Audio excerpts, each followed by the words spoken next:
أعوذ بالله من الشيطان الرجيم. بسم الله الرحمن الرحيم. والفجر وليال عشر والشفع والوتر والليل إذا يسر هل في ذلك قسم لذي حجر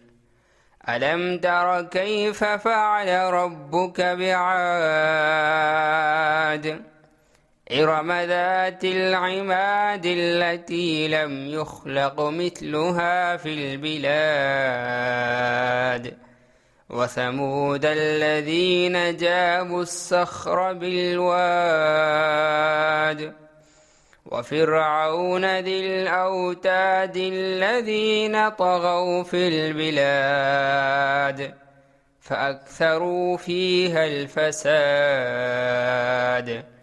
فصب عليهم ربك سوط عذاب إن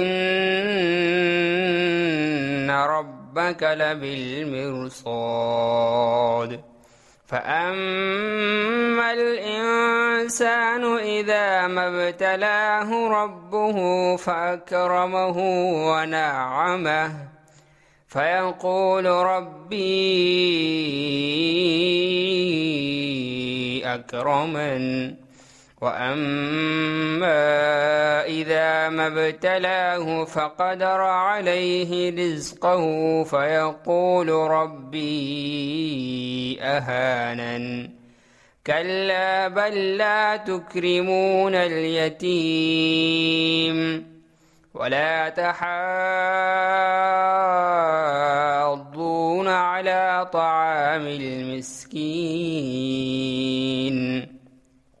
وتأكلون التراث أكلا لما وتحبون المال حبا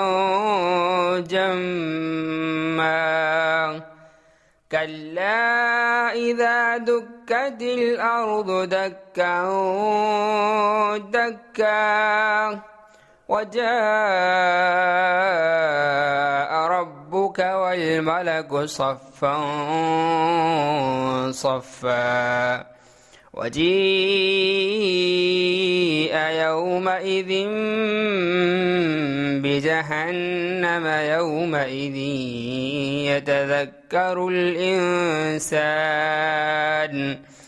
يتذكر الإنسان وأنى له الذكرى يقول يا ليتني قدمت لحياتي فيومئذ لا يعذب عذابه أحد